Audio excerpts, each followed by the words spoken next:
Honestly, Canada, I'm not saying any of this because I enjoy it. I don't, because I've always enjoyed you. But I need to cite you as a cautionary tale to help my country. And the moral of that tale is, yes, you can move too far left. And when you do, you wind up pushing the people in the middle to the right. At its worst, Canada is what American voters think happens when there's no one putting a check on extreme wokeness. The far left, which always like to use, well, Europe does it. Yeah, no, that doesn't work on this one anymore. Or on immigration. Sweden opened its borders to over 1.5 million immigrants since 2010, and now 20% of its citizens are foreign-born, and its education system is tanking. Bill Maher doesn't typically make a habit of going after other nations. But when Democrats start drifting into delusion, someone has to pull them back to earth. Ever since Donald Trump reclaimed the White House, the left has once again become fixated on the idea of fleeing to Canada, as though America's courteous northern neighbor is some spotless progressive haven. Maher just dismantled that fantasy piece by piece. So what exactly did he say about Canada that has progressives so uncomfortable? If you're ready for the full breakdown, hit subscribe and let's get right into it. If you want to save our country, we should follow the advice good liberals have given for decades and learn from other countries. Especially those beacons of progressivism like Canada, England, and Scandinavia. And I agree we should, as long as we're honest about the lessons we're learning, and as long as we're up to date on the current data, such as the unemployment rate in the US is 3.8%, and in Canada it's 6.1%. And of the 15 North American cities with the worst air pollution, 14 are in Canada. I'm not citing these stats because I have it out for Canada. I love Canada and its people and always have. But I hate zombie lies. Zombie lies.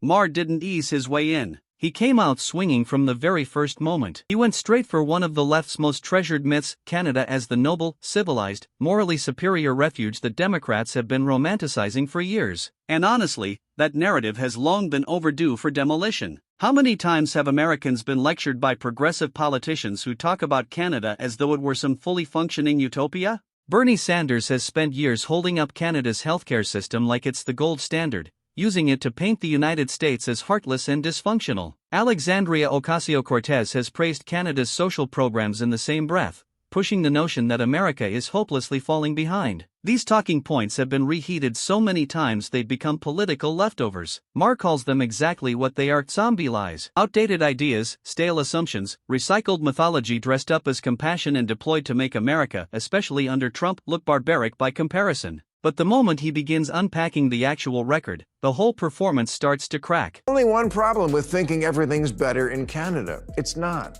Not anymore, anyway. Last year, Canada added 1.3 million people, which is a lot in 1 year, the equivalent of the US adding 11 million migrants in 1 year. And now, they're experiencing a housing crisis even worse than ours. And we're sleeping in tents. The median price of a home here is $346,000. In Canada, converted to US dollars, it's $487,000. If Barbie moved to Winnipeg, she wouldn't be able to afford her dream house, and Ken would be working at Tim Hortons. Bill Maher then turns his attention to one of the left's most carefully concealed obsessions: open borders. Democrats almost never say it outright, but critics have argued for years that their instincts, their rhetoric, and their policy preferences all point in the same direction. More openness, less enforcement, and a persistent impulse to moralize anyone who pushes back. America watched that debate explode during the Biden presidency, especially when Kamala Harris was handed the border portfolio and opponents accused her of treating it like a political inconvenience rather than a national crisis. That's when Maher pivots to Canada and raises numbers he says should make people deeply uneasy. Canada absorbed over 1 million immigrants in a single year. And Maher's argument is that the consequences hit hard and fast. Housing didn't just get tighter, it became punishing. Rent surged. Homeownership drifted further out of reach for everyday Canadians. The economic strain became impossible to look away from. His point is anything but subtle. When immigration happens at a scale this massive without serious restraint, the stress doesn't stay theoretical. It lands directly on real people trying to afford a roof over their heads. And because of mortgage debt, Canada has the highest debt-to-GDP ratio of any G7 nation. I don't know what that means, but it sounds bad.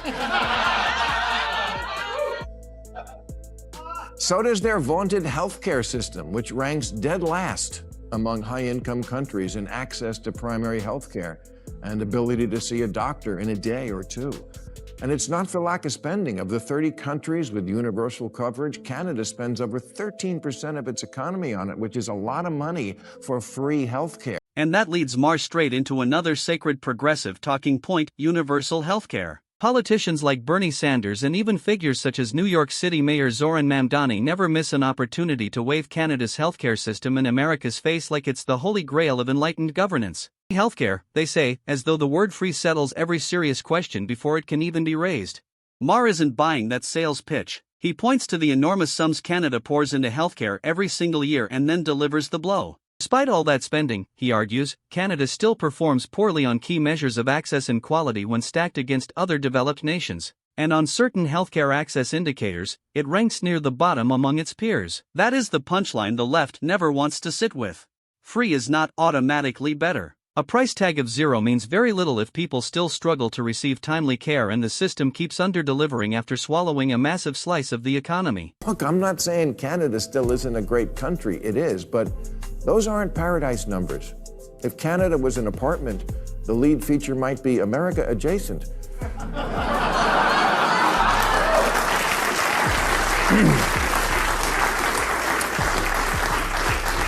And if America was a rental car, Canada would be America or similar. And again, honestly, Canada, I'm not saying any of this because I enjoy it. I don't, because I've always enjoyed you. But I need to cite you as a cautionary tale to help my country. And the moral of that tale is, yes, you can move too far left.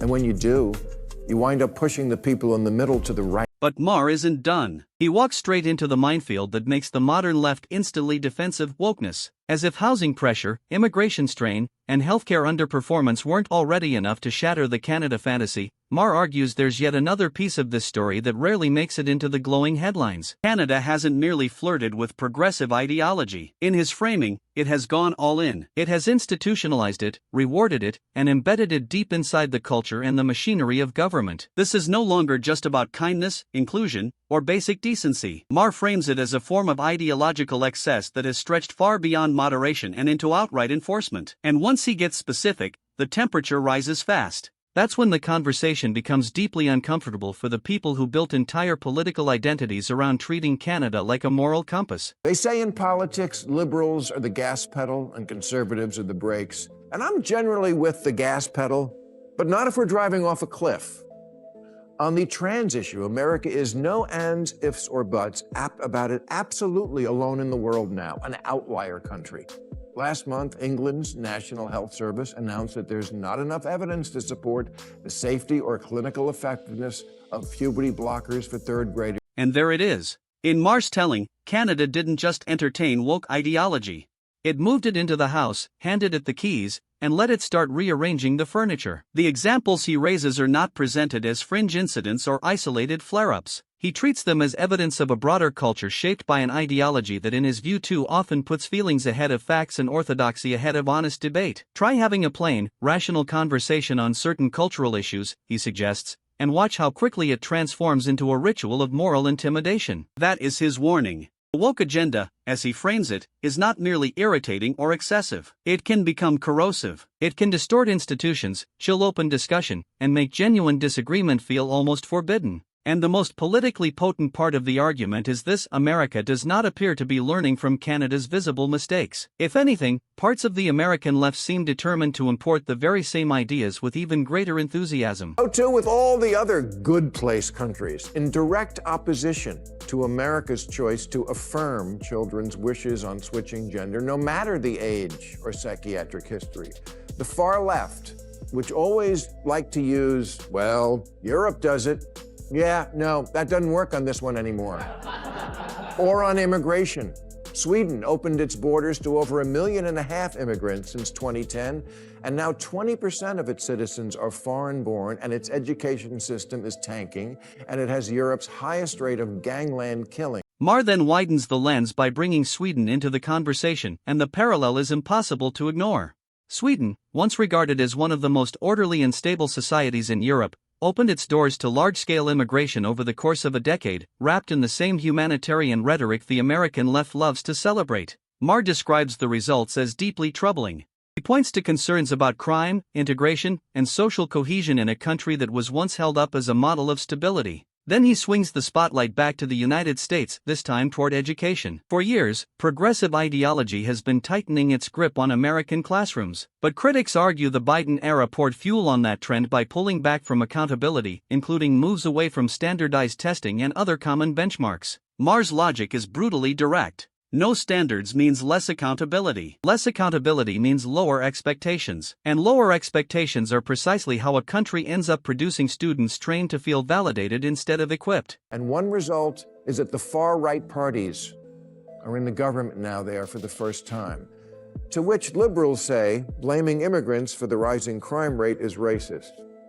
Yeah, but is it true? The romantic notion that people are somehow fundamentally transformed the instant they set foot on American or Canadian soil is not compassion. It is fantasy. Culture, values, habits, and behavior are shaped over years, often decades, sometimes entire generations. They do not simply dissolve at a border crossing because a politician wants to project moral superiority. Maher presents that as common sense, not extremism. His point is not that immigration is inherently harmful. It is that immigration without vetting, without limits, and without seriousness creates real pressure on real communities. And pretending otherwise doesn't make those pressures vanish. It only delays the reckoning. From there, Maher turns cultural criticism into a political warning aimed squarely at Democrats. Keep dismissing legitimate public concerns as ignorance or prejudice. Keep acting as though voters are too unsophisticated to notice what is unfolding around them, and you will keep losing elections. The electorate has already begun sending that message, and it's getting louder. We've run this experiment many times, and the results are always obvious. Here's capitalist South Korea at night from space. Here's socialist North Korea. Yeah. In 1990, Venezuela was wealthier than Poland.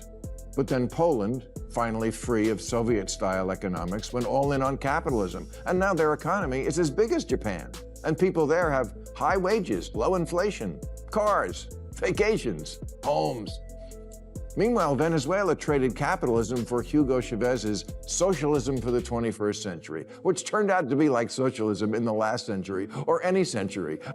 Then Maher takes aim at yet another ideological obsession festering inside the Democratic Party, socialism. A growing and increasingly vocal segment of the left has become openly enchanted with the idea that capitalism is the root of all injustice and socialism is the moral upgrade America supposedly needs. They speak as though dismantling the market and embracing a socialist framework would usher in fairness, dignity, and prosperity, all while airbrushing history into oblivion. Venezuela, Cuba, Soviet Union. Time after time, socialist experiments have collapsed into repression, scarcity, economic ruin, and mass human suffering. Yet the true believers always reach for the same excuse: that wasn't real socialism. The wrong people ran it. The next version will finally get it right. Maher cuts straight through that academic daydreaming with the verdict history has already delivered again and again.